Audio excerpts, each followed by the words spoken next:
تسحب أو تحسب من عمرك، ويكتب لك أو عليك حسب ما عملته فيها، فبادر باغتنام أوقاتها قبل فواتها. عباد الله، اعلموا أن الله سبحانه وتعالى خلق الإنسان من جزئين، جسم وروح، وأمرنا أن نحافظ عليهما في أوقات حياتنا. ماذا فعل الإنسان عند ذلك؟ فالإنسان قسم وقته إلى 3 أقسام: قسم لكسب رزقه، وقسم لراحة نفسه، والقسم الأخير لآخرته. فإن ذلك نلاحظ أن الإنسان هلك أكثر أوقاته لجسمه وراحته، والوقت القليل أعطاه لروحه أي لآخرته. أيها الإنسان، اسأل نفسك كم ساعة من النهار تخدمها لجسمك أي لجسمك في هذه الحياة الدنيا؟ فالجواب على أن الوقت التي تخدمها لطلب رزقك في هذه الدنيا أكثر، تقريبا إلى 10 ساعات في كل يوم. وكم ساعة تقدمها لراحة جسمك؟ فالجواب أيضا على أن الوقت التي تأخذها لراحة جسمك كثير، تقريبا إلى 10 ساعات في كل يوم، هذا لراحة نفسك.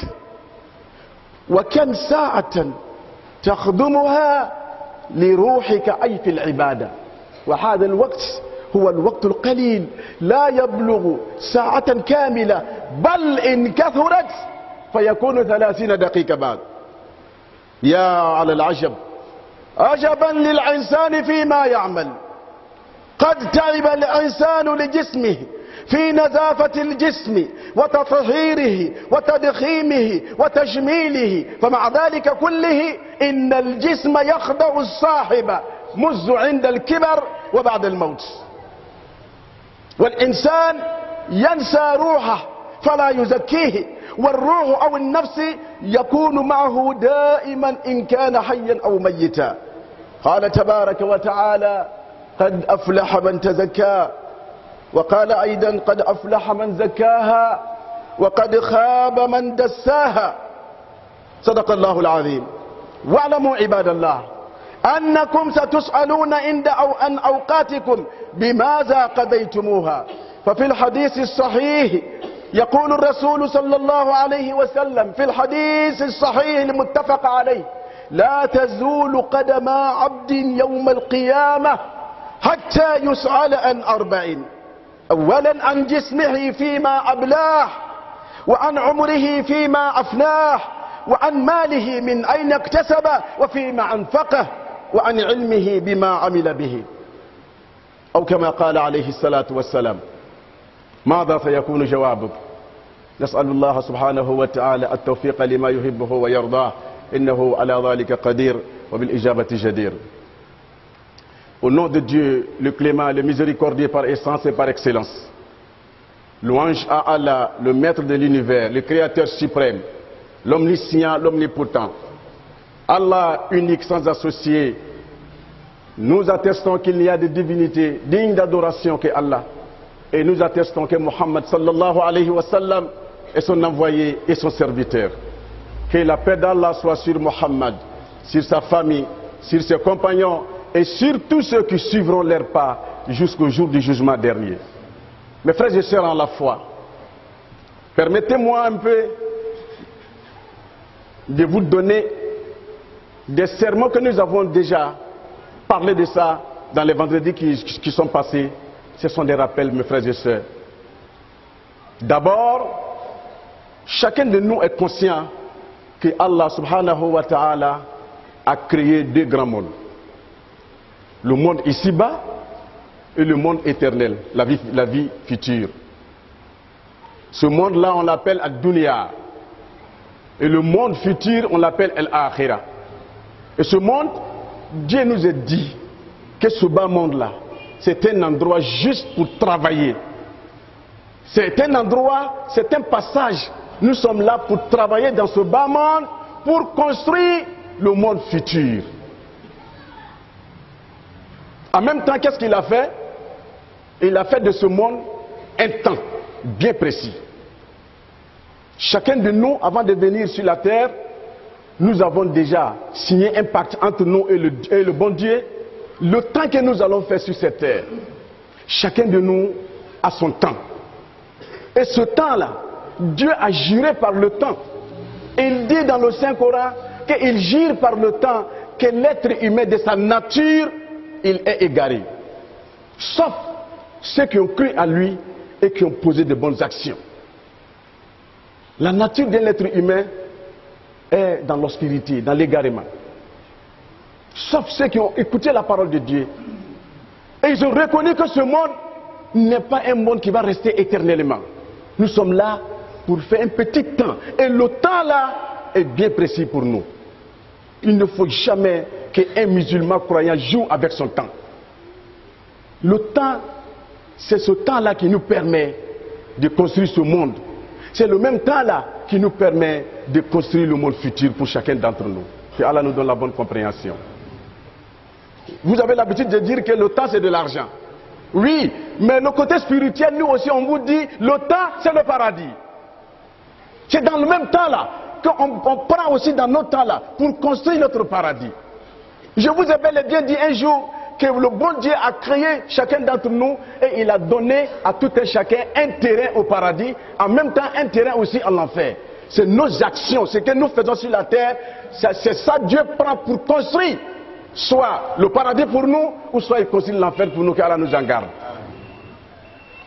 Quand tu poses une bonne action, tu fais quelque chose de bien, Dieu dit aux gens qui sont désignés pour te suivre, prenez ces bonnes actions-là pour lui construire une maison au paradis.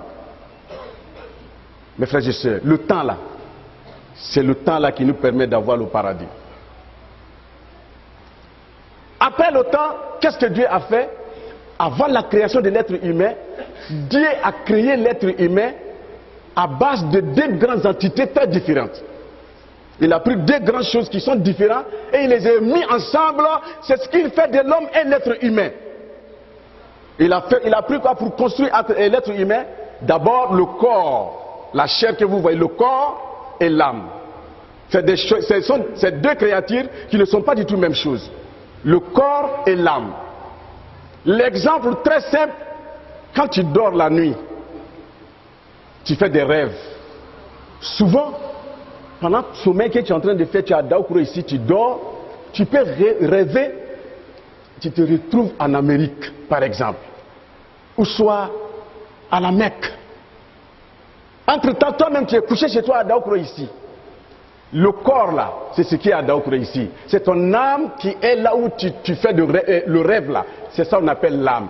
Quand l'être humain décède, si l'homme meurt, l'âme ne meurt pas, c'est le corps qui meurt. L'âme sort du corps et le corps va être décomposé.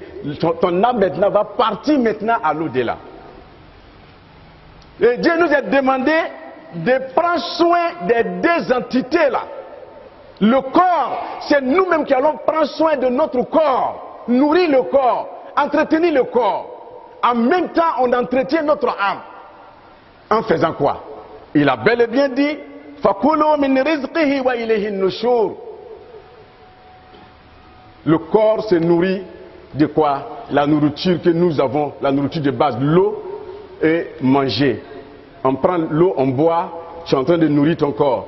Tu manges la nourriture de ton choix, tu es en train de nourrir ton corps. Et tu prends soin de ton corps, tu laves le corps à chaque fois. Chacun de nous a lavé son corps, et tu parfumes le corps. Tu vas habiller le corps, tu prends soin de ton corps. Quand le corps est malade, tu vas à l'hôpital, tu vas soigner le corps. Quand il y a une plaie sur ton corps, tu es en train de soigner, tu prends soin de ton corps. C'est normal. Ça, c'est la loi de la nature. Que Allah nous donne la bonne compréhension. Mais il nous a dit en même temps de prendre soin de notre âme. En faisant quoi? En posant de bonnes actions. Tu fais de bonnes choses, tu es en train de nourrir ton âme. Qu'est-ce que l'être humain a fait? Il a divisé le temps que Dieu lui a donné en 3 parties. Le temps là, chacun de nous a divisé son temps d'une journée, on a divisé ça en 3 parties. Un musulman. Il a pris une partie de son temps pour construire là où son corps va rester. C'est-à-dire construire ce monde-là. Il a pris un temps pour satisfaire son corps. En faisant quoi? Il va travailler. De 8 heures jusqu'à midi, il travaille pour avoir sa vie. Et quoi? S'occuper de son corps. Quand tu travailles, que tu sois commerçant, fonctionnaire, cultivateur, chauffeur, ouvrier, tous les travaux que nous faisons, c'est pour s'occuper de notre corps. Tu as eu l'argent, tu vas construire une maison là où le corps va se reposer là-bas. Tu t'occupes de ton corps. Dieu dit, tu as pris combien de temps pour construire? C'est-à-dire pour chercher à construire ce bas monde pour ton corps. Dieu dit, c'est normal. Moi, j'ai accepté cela. Il a pris l'autre partie pour que le corps se repose. Chaque travailleur, que tu sois cultivateur ou fonctionnaire, en tout cas, quelle que soit ta fonction, tu vas te faire un petit temps pour un repos, tu dors. Quand on dort là, c'est pourquoi? Quand on dort, c'est pour que notre corps se repose. Nous avons pris combien de temps pour le repos de notre corps? Dans la journée, on a au moins 1 heure de temps. On se repose, al-qaïloula, sieste. Mais la doni, Dieu dit c'est normal.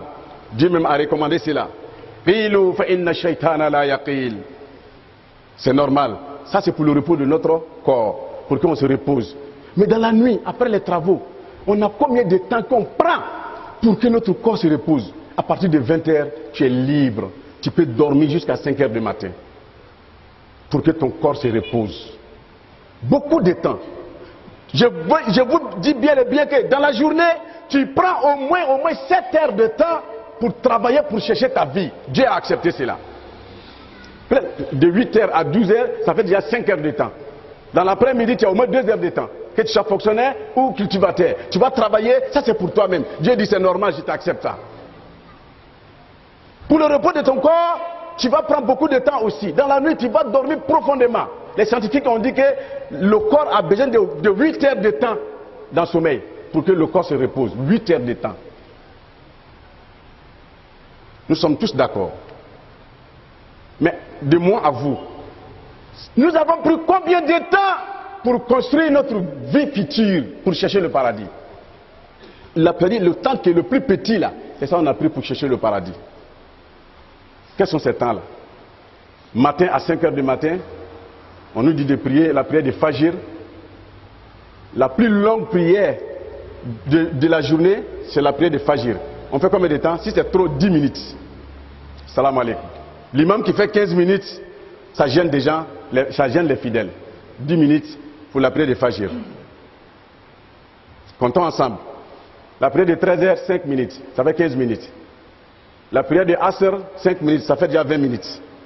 La prière de 18 heures, 5 minutes, ça fait 25 minutes. Et la prière d'Isha, 5 minutes, ça fait 30 minutes. 30 minutes pour construire le paradis. 8 heures de temps pour construire ce bas monde. 8 heures de temps pour le repos de notre âme. Nous avons mal partagé le temps. Que Allah nous donne la bonne compréhension. Que nous guidons sur le droit chemin. Père Ibadallah. صلوا وسلموا على رسوله كما أمرتم بالصلاة عليه اللهم صل وسلم على محمد وآله.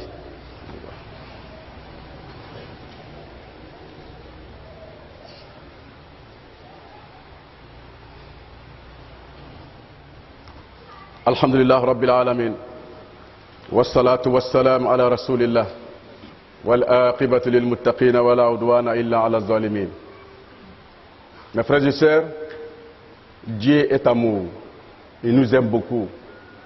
Il veut que toutes ces créatures, les êtres humains, entrent au paradis. Voilà pourquoi il a envoyé des messagers, des prophètes, pour nous prêcher sa parole, pour nous montrer ce qu'il aime, ce qu'il n'aime pas. Mais c'est le Satan, notre ennemi, qui veut nous détourner du droit chemin. C'est lui qui veut qu'on se retrouve ensemble à l'enfer. Que Allah nous éloigne du Satan et de l'enfer, Inch'Allah. Le temps que nous prenons pour faire nos travaux, Dieu l'a accepté. Mais quand tu construis ce bas monde-là, ça va durer combien de temps avec toi? Tu es en train de construire, tu as travaillé, tu es un fonctionnaire, tu as travaillé pendant 35 ans. Fonction. Tu es cultivateur, tu es commerçant, tu es ouvrier, tu as fait tous ces travaux-là. C'est vrai, tu as beaucoup de temps pour travailler, pour avoir ta vie. quand tu finis d'avoir tout ce que tu cherches sur la terre là, tu as fait combien de temps dans ça? Tu peux en ne même pas faire un an même et puis tu vas mourir. Le temps là, profitons de ce temps là pour construire notre paradis. Il y a des anges pour chacun d'entre nous qui sont en plein chantier au paradis pour chacun d'entre nous. Quand tu poses une bonne action, c'est comme tu les as donné le matériel pour travailler. Par exemple, quand tu dis Subhanallah, c'est comme tu as donné une tonne de ciment aux anges de construire ton paradis. Alhamdulillah, beaucoup de voyages de sable pour construire. La ilaha illallah. C'est-à-dire, c'est comme ça qu'on construit notre paradis. Mais au moment où Dieu nous dit de prendre un temps pour venir construire notre paradis, là où on va rester éternellement, on ne veut pas durer en faisant cela. On est gêné quand on dure à la mosquée. On est gêné quand on parle beaucoup de Dieu. On est gêné quand tu fais une prière et que c'est long. Mais c'est ça là, ce que tu es en train de faire là. C'est ça là seulement Dieu prend pour construire ton paradis. Mais toi-même, tu as pris combien de temps pour construire ce bas monde? Hein? Tu as construit, tu as travaillé longtemps. Toi-même, tu n'es pas fatigué. Tout ce que tu vas avoir, regardez l'être humain, il fait tout ça là. Et puis lui-même, un jour, on va le retirer de tout ce bonheur là pour le mettre en bas de la terre, dans la tombe. Dieu dit, la tombe là, c'est une maison. Chacun de nous doit la construire. Il y a des tombes que vous voyez là, en bas là. C'est plus large que Daoukro. Il y a tout ce que l'homme veut. Et Dieu va creuser des tunnels de la tombe jusqu'au paradis pour ceux qui ont posé de bonnes actions. Par contre, il y a des tombes qui sont serrées plus qu'une boîte de sardines. Tu es coincé dedans. Il y a la chaleur, il y a l'aspérité, il y a la peur dedans. En même temps, il y a une tunnel creusée de ta tombe jusqu'à l'enfer. Parce que tu n'as rien préparé pour ta tombe. Que Allah nous en garde. Regardez combien de fois on souffre notre corps, l'entretien du corps. On entretient notre corps. Je suis malade, je suis comme ça, j'ai grossi. Que les femmes m'excusent un peu. Quand la femme, si elle est maigre un peu, elle dit non, ça là c'est pas une bonne forme. Elle va changer sa couleur, elle va devenir grosse. Jusqu'à elle va se construire encore à nouveau. Tout ça là c'est pour faire plaisir à notre corps. On paye de beaux habits chers pour satisfaire notre corps, parfumer le corps. On fait tout pour le corps. Entre-temps, le corps ne va jamais durer avec toi. C'est ton corps qui va te trahir en premier lieu. Quand l'âge de la vieillesse arrive, quand tu deviens vieux, le corps même va commencer à te trahir. Ça va devenir d'une manière que toi-même tu n'as pas l'habitude de le voir. Regardez les vieillards, les vieilles personnes. Ils n'ont même plus le temps de regarder dans les miroirs. Pourquoi? Parce que ce n'est plus joli à voir. Le corps les a trahis depuis longtemps. C'est la jeunesse qui ont besoin des miroirs. Sans quoi les vieux et les vieilles n'ont plus besoin des miroirs. Parce que leur visage là, c'est déformé. Le corps t'a trahi. Tu as fait combien de temps? Tu as volé, tu as menti, tu as trompé les gens pour satisfaire le corps. Et le corps t'a trahi pendant que tu vis encore. Tu n'es pas encore mort. Le jour que tu vas dire ta révérence, le jour que tu vas mourir, tu meurs. Le corps te dit, mon ami, tu as souffert pour moi, mais moi je ne suis pas partant avec toi à l'au-delà. Je te laisse là. Après ta mort, 3 jours, le corps est décomposé. C'est pourri, c'est fini. Ton âme que tu as négligée là, c'est l'âme là qui va rester avec toi. Dans la tombe, toute la durée que tu vas faire dans la tombe, c'est avec ton âme que tu seras là-bas. Et le jour que tu vas te réveiller, le jour du jugement dernier, c'est ton âme qui sera avec toi. Dieu dit Qad aflaha man zakkaha. Heureux, bonheur à celui qui a pu guider son âme contre le mal. Malheur à celui qui a laissé son âme faire ce qu'il veut. Que Allah nous donne la bonne compréhension, mes frères et sœurs. Je tiens à vous dire, prenons le temps pour construire notre paradis. Mets-toi en tête, le temps que tu es en train de prier, pendant que tu es en train de prier, pendant que tu es assis, tu es en train de faire le zikr, subhanallah, subhanallah. Le temps que tu es en train de faire la lecture du Coran, le temps que tu prends pour écouter les prêches, dis-toi que pendant ce temps-là, les anges sont en plein chantier au paradis, ils sont là construits pour toi. Et quand tu vas dire que salam alaikum wa rahmatullah, j'en ai fini, les anges vont dire qu'il n'y a plus de ciment, les matériels sont finis, ils se reposent. Et t'attends autrement. Lorsque tu vas te remettre encore à la prière ou à un acte d'adoration, ils vont reprendre encore le chantier. Mon ami, quand toi tu pries là, tu fais combien de minutes pendant la prière? 3 minutes.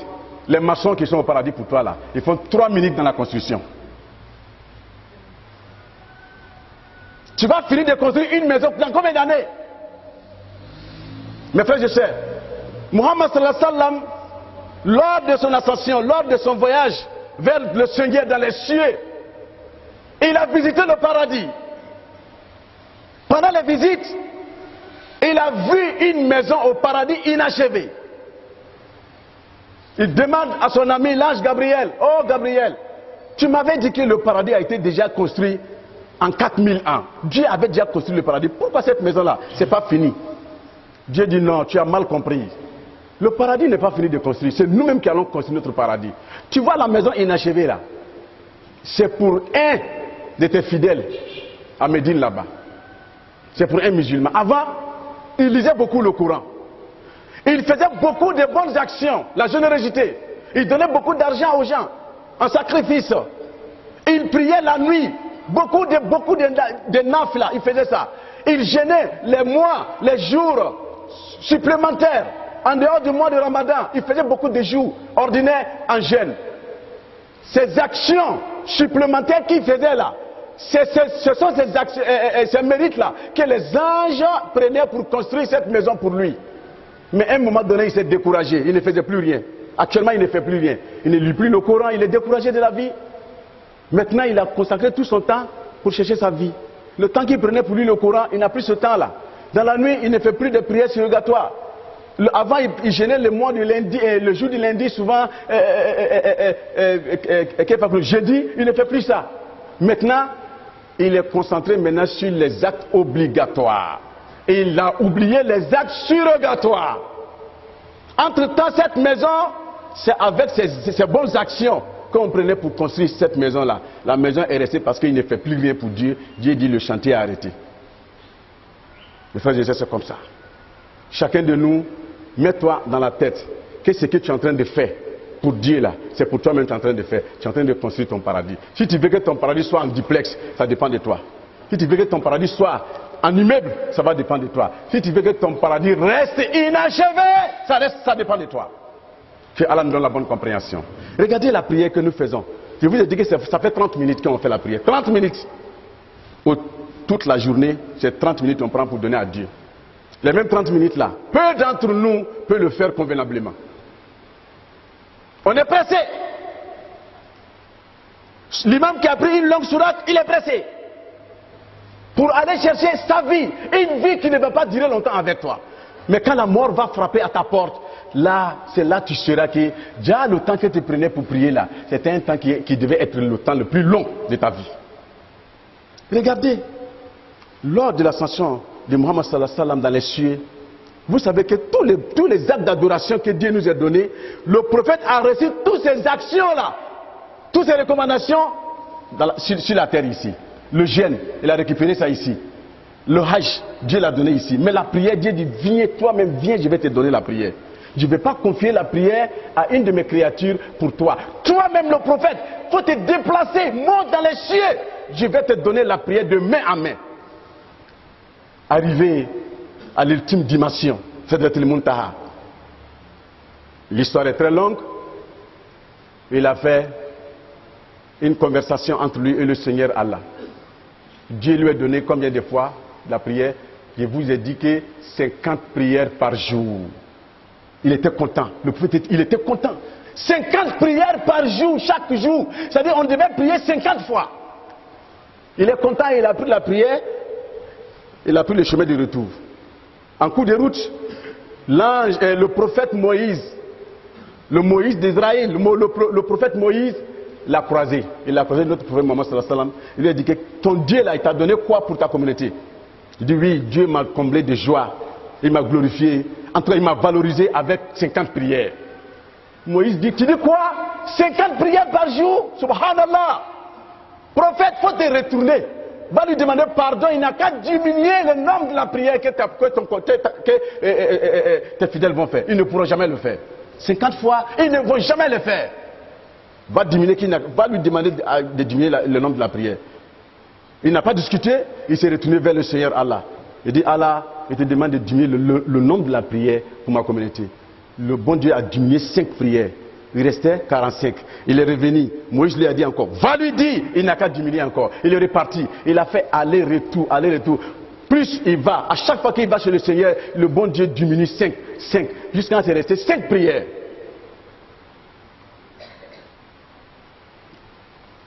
Après les 5 prières, le prophète Moïse lui a dit encore, mon ami, j'ai été prophète avant toi. Je sais ce que l'être humain est.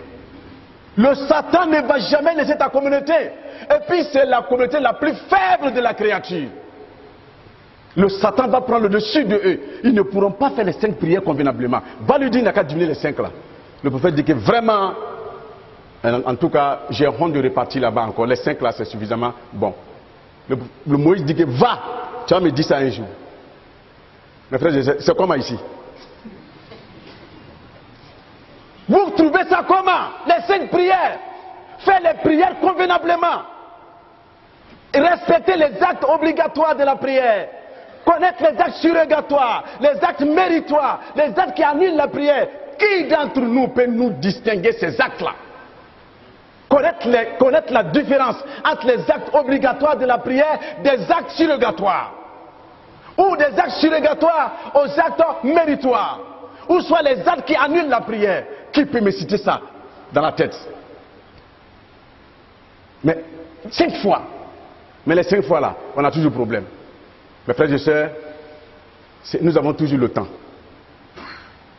Tu es en bonne santé. Tu es intelligent. Tu réfléchis. Tu connais la différence entre le bon et le mal. On ne t'a pas obligé. On ne t'a pas interdit de prier. C'est le moment de chercher ton paradis. Sans quoi, la mort là, elle va venir te surprendre. Si la mort ne vient pas, la maladie va venir te surprendre. Notre oustaz Aboubakar Sambi, que Allah lui donne la guérison. Beaucoup d'entre vous connaissent Aboubakar Sambi. El Hajj Aboubakar Sambi, c'est un des leaders imams de Daoukro. C'est un grand prédicateur. Il a la crainte de Dieu. Il est humble.